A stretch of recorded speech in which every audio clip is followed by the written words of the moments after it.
Welcome back. You're watching Market Fatafat on ET. Now we have a whole host of earnings that have started pouring in. First, let me mark Ashok Leyland because that's the number that has come in, and the stock is buzzing away in trade, up 2% as of now, more than 2% as well. Seems like a decent number in terms of at least the margin front because that's seen an expansion of 300 basis point. Operationally also, EBITDA has seen a growth of 25%. Profits up 20% as well. But revenue seeing a slight bit of a decline. We'll wait out for more of the internals. But on the first look, seems like a decent number at least on the operational front. So that is what we'll keep an eye out on. But also we do have Hindalco, I believe, Cheryl, and those numbers have just come in. And when you're looking at it in terms of a quarter-on-quarter basis is what we're comparing Hindalco on. Revenues at 22,000 crores.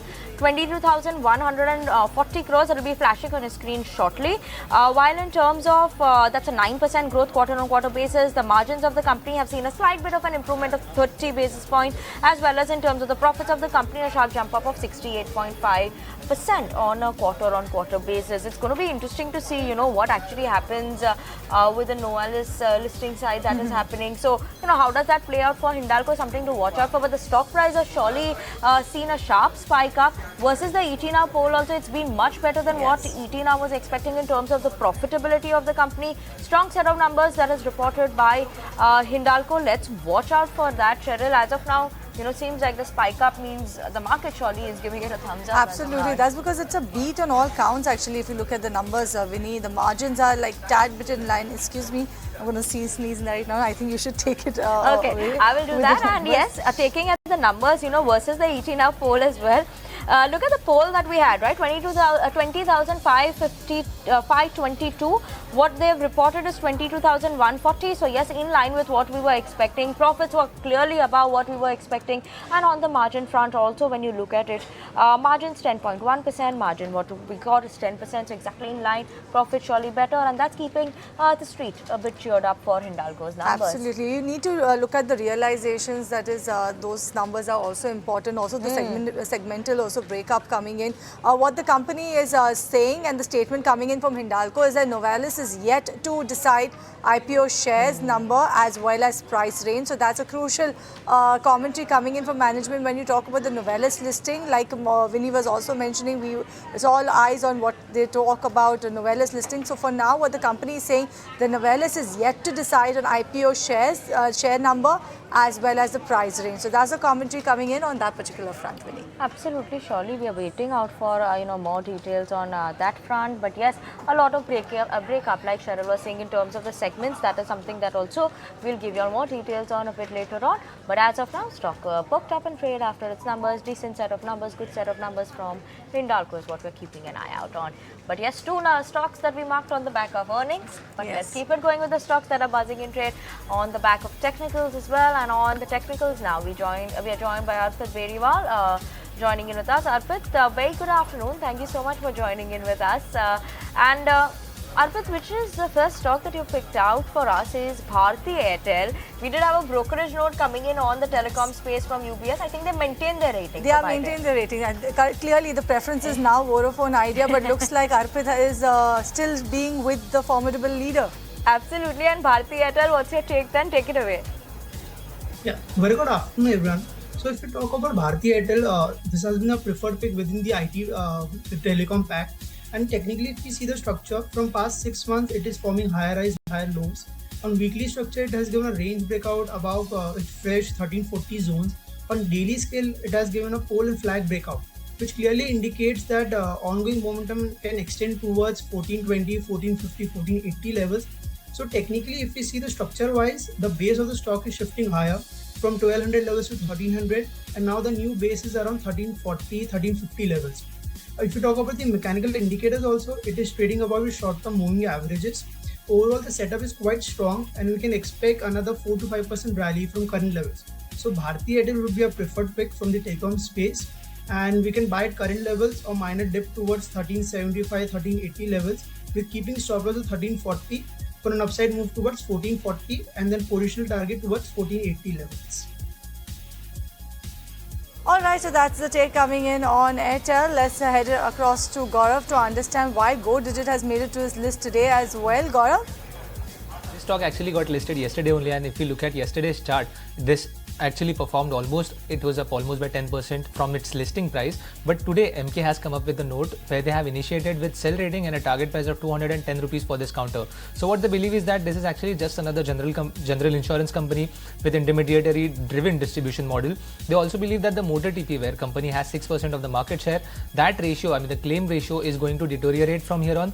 And after that, if you look at valuations also, it trades at FY26, if we compare it with FY26 price to book value, it trades at 5.9 times, which is actually a little expensive as per MK. Apart from that, they have also said that we may also see this company struggling to balance growth and profitability ahead in the time coming ahead. And lastly, they also believe that they have other counters. So for example, they have preference for ICICI General Insurance, Star Health General Insurance, who are actually trading at a lower PB if we compare it with Go Digit. On back of this, if you look at stock performance also, it is down almost by 2%. So definitely watching out on if the investors actually gain from this IPO or if they lose their wealth when in coming days. Yeah. Okay, thank you so much for that update on Go Digit. But NIIT reported the numbers and we did see a sharp jump up coming in the stock after they reported the numbers. Good show that's coming from NIIT. And to talk about their outlook going forward, what should we be expecting? We're joined by the management of the company, Rajendra Singh Pawar, a chairman and a co-founder at NIIT Group, joining in with us. Thank you so much, sir, for joining in with us this afternoon on ET Now. And let's talk about by starting with FY24, right? FY24 was a challenging year. With your revenue seeing a bit of a dip, even though the profits have ballooned 2.5 times. How do you expect FY25 to now turn out, sir? So you have to go back to the last calendar quarter of 22 to understand that the IT sector hiring, if you recall, had just dropped off the cliff. And last 6 quarters, I think the IT hiring for the large companies in the country has been negative. That means that headcount has come down. So that kind of brakes that were applied made a big difference to the entry-level talent, which has been a significant part of our activity. So the IT training component last year, actually for this period, has been down 23% for the year. But to counter that, we had to work with BFSI. So I'm trying to combine the questions on profitability and scale. So while the year's revenue has been lower, we had to do a lot of things in the early part of this, in the first half, to start getting the effect. So the second half of this year is actually plus 5%. And the last quarter, this quarter, is up 24% year over year, if I see the period. So this has been a period of turnaround to deal with the shock that came with IT hiring. And so this change was done over this period of time. From minus 33% was the drop in quarter 1. Second half of the year, it's been up 5%. And this particular quarter is up 24%. So this has been one big shift we've had to do. And quite clearly, the other thing we had to do was to become very concerned about costs and profitability. And so the margins are visible, I think, for this period of time. Year over year, quarter over quarter, is a significant improvement. So this has been actually a pretty challenging but interesting year where we had to shift gears quarter by quarter by quarter. And we could therefore look at the revenue implication, first half over second half. We can see in second half, year over year, we're up 5%. And so we are now on a trajectory of growth going forward. And the BFSI component we had to really step on that very hard, because that growth for the year is 49% year over year. So a lot of the gap created by the shortfall in the IT area had to be covered, and we could do a lot of that because the BFSI sector has seen a lot of growth. All right, so that's the way how you've managed or made sure that the revenue is actually on track, or whatever, the profits of the company are on track despite what happened a previous year ago. Good afternoon, Mr. Pawar, the shareholders are joining in the conversation. And since you spoke about the IT hiring, you did speak about the dip as well. Has there been any loosening of purse from the IT sector? Have the hiring freezes been lifted now? Well, I think while eventually people will have to hire, but there's also been a concern on what do the newer technologies like Gen AI do for hiring. So we see that the industry is still circumspect. They're not in a big hurry to start adding people in the IT sector. And so another shift of emphasis has been the reskilling, because the industry is busy doing that. They're trying to look at internal talent to shift them. So some of the upper end programs which we had to emphasize. So for example, the digital architect program has been a very big contribution, big in terms of the shift, the nature of shift. So very senior people to be trained. So within the IT sector, while the entry level training has pretty much dropped off and will come back in the next few quarters, but the mid and higher level training is where we have put a lot of emphasis. And so we announced a few new range of programs for higher end people. And that also has been panning out in the second half of the year. So training by the IT sector will start coming back, is coming back, but it's coming back in a different level within the organization. And we expect that as we go forward, while we will lose a bit on the entry level till such time as hiring becomes large, we will be looking at an increase in what we do for reskilling of middle to senior level technical staff.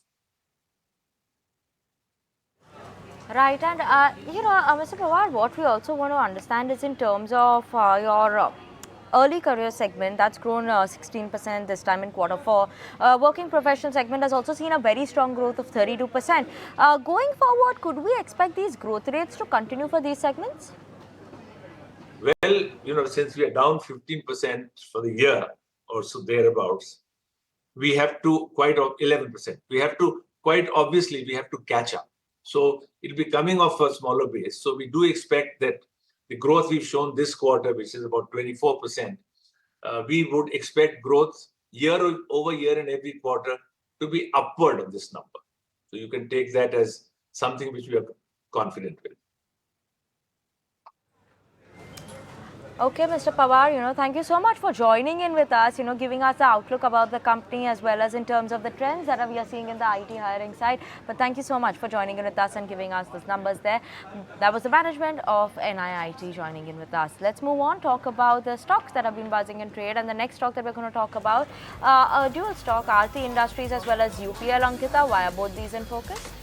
Yes, Vinny, Aarti Industries, UPL both in focus because Aarti and UPL have set up a 50-50 joint venture for the supply of specialty chemicals. Now, the joint venture company is expected to commence commercial supplies by Q1 of FY 26-27 with a peak annual revenue potential of 400 to 500 crores in the next 2 to 3 years. Now, the joint venture shall engage in the supply of downstream derivatives of amines that have diverse applications and also the arrangement combines the strengths of the two partners with AIL and UPL providing key raw materials for manufacturing the desired chemicals. And on the back of that, we can see both the stocks being in focus. In fact, UPL is trading with gains of over 1.5%, and Aarti Industry is also in focus. In fact, it was up, trading up in the morning session, but it has eased off those gains. But both the stocks in focus today. All right, moving on, Gaurav, let's talk about transformers and rectifiers. Why is this one in the spotlight? This company has actually won multiple orders, and the order value of these, 3 orders is going to be around 359 crore rupees. Now, why this order is important for the company is that if you look at the order and its segments, all 3 orders are from 3 big players. So first one is from AL Anwar International, and the total order value is going to be around 161 crore rupees. The key thing to highlight is that this order is going to be executed in the next 6 to 8 months only. So we may see some revenue uptick coming up in the company in the next 6 to 8 months only. Apart from that, they have got another order from Adani Group where the order value is going to be around 179 crore rupees, and it is expected to be completed in 18 months. And the last order they have got is from L&T worth 19 crore rupees. That order is also going to get executed in 15 months. So all in all, the order book of entirely 359 crore rupees can be executed in the next 15 to 18 months. And on back of this, if you look at stock performance also, it is up 5%. So definitely watching out on how these orders are going to impact its earnings in coming days. Okay, that is transformers and rectifiers for you all. But Arpit, the next stock on your radar is Siemens. What is the target price that you're keeping an eye out on for this one?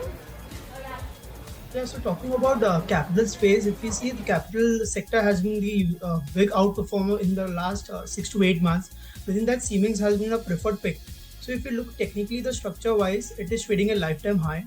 Monthly setup is quite strong. Weekly setup, we have seen almost a rally of 15% in last couple of sessions.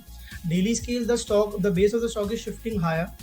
So we have a gap up opening on 15 May around 7,100, and slowly steadily the stock is moving higher. So looking forward from here on also, we can expect another 5 to 7 percent upside move in coming weeks. So Siemens would be a preferred pick at current juncture. One can buy at current levels or minor dip towards 7250 to 7270 with keeping stop loss of 7050 for an upside move towards 7700 and then 8000 zones. Let's move on then. Let's talk about another stock that is in focus. Vinny did touch upon it a bit, but let's bring on board our researcher, the auto researcher, Shrishti, to talk about how are the numbers coming in for Ashok Leyland. Shrishti, over to you.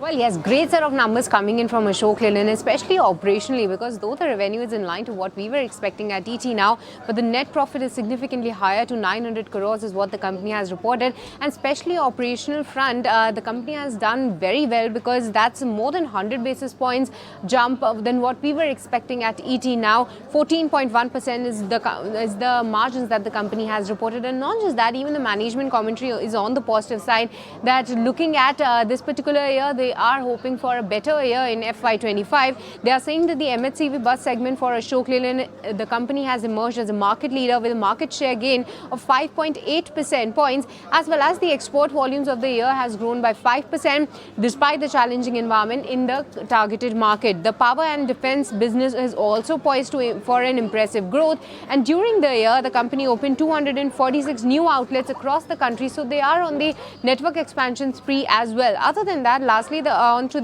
some of their subsidiaries like Switch is doing very well, as we know, but onto the Hinduja Tech, they have recently closed a $50 million investment from their private equity investment to pursue further acquisitions. So these are the management commentaries. They are sounding positive for FY25 as well, but especially onto the number front, because we have seen a decent set of margins coming in from Tata Motors commercial vehicle segment. So the street was building in for a good set of numbers from Ashok Leyland as well. But a 100 basis points jump is indeed a surprise onto their margin figure. 14.1% is what the company has reported. And indeed, the stock is also reacting in the same way. Back to you. All right, so that's a healthy set of numbers coming in for Ashok Leyland. Thank you so much for that, Shrishti. But on that note, we slip into a break on this edition of Market Fatafat. Stay tuned, more on the other side.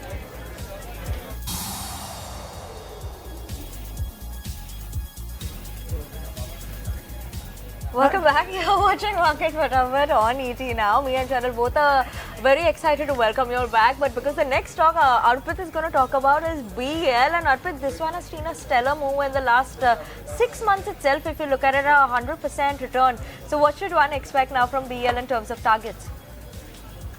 Yeah, so talking about defense as a space, we have been quite bullish in the entire defense pack, whether it's BEL or HAL or BDL.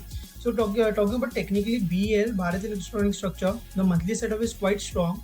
On weekly scale, it gave a range breakout above 245-250 zones in last week, and we have seen a sharp rally of almost 15% in the last couple of sessions. But technically, if we see overall, there's good outperformance within this defense sector. So from here on also, we can expect good momentum towards higher zones near 330-340 levels. So BEL would be a preferred pick within defense space, as technically there's no reversal on bigger time frame, and any dip towards 292-293 levels would be a good buying zone.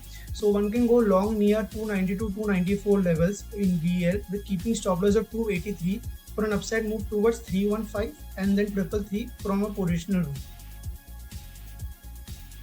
So that is all about BEL. What about overall realty? How is this one looking in the charts to you, Arpit?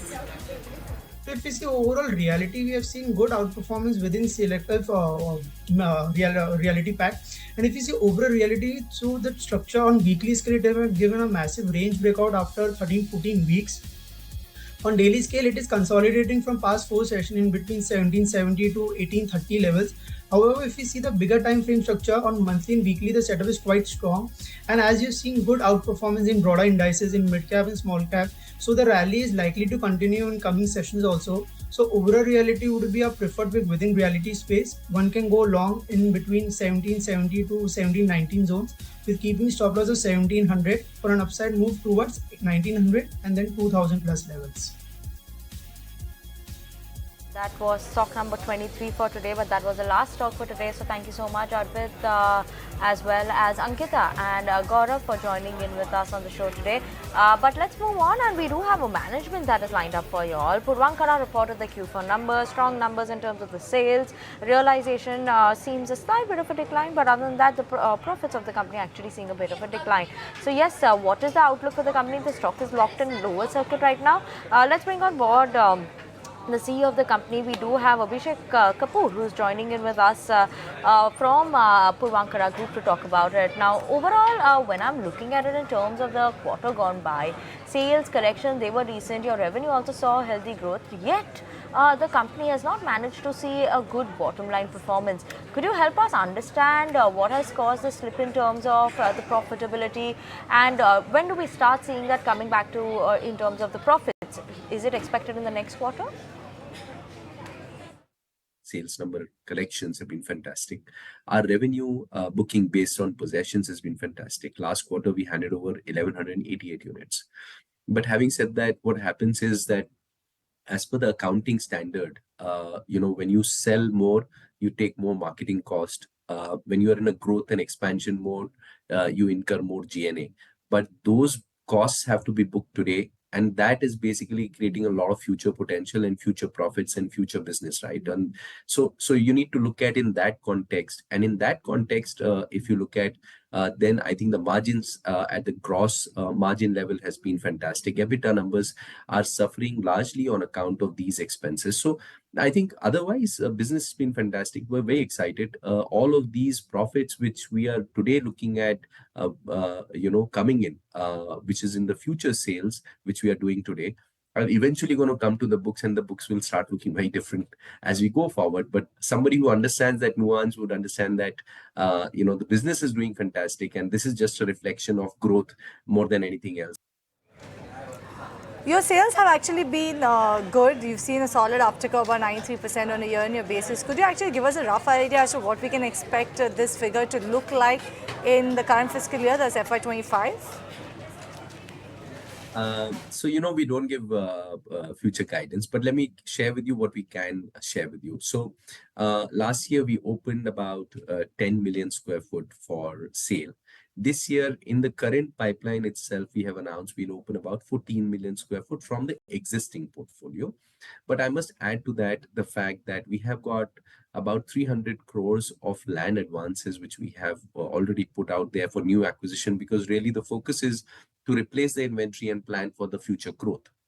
With that, we believe to 14 million square foot, we will add a lot more, and some more at least for sure in this financial year. So we are very, very optimistic that we'll continue on the growth path, and we'll beat definitely what the average market growth is, because we want to take more and more market share.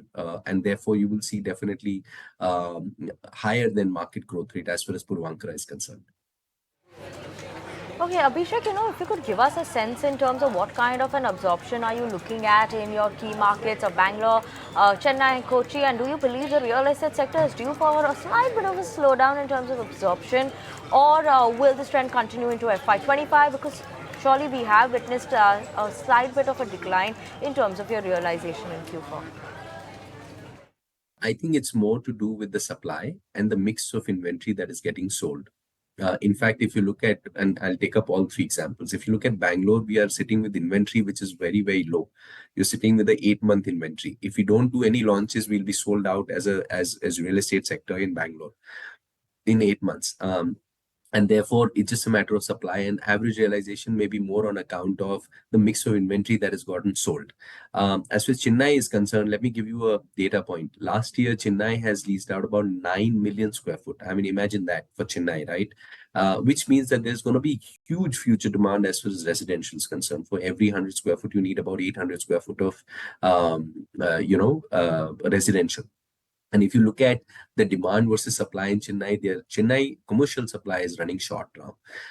And therefore, we're very, very optimistic about Chennai. All right, Abhishek, we leave it there. Thank you so much for joining us on the show to talk about Puravankara's growth going ahead and also what transpired in the quarter gone by. Thank you so much for joining us on the show. And with that, we're totally out of time in this edition of Market Fatafat. It's a goodbye for Winnie, myself, and the team that put the show together. Thank you so much for watching.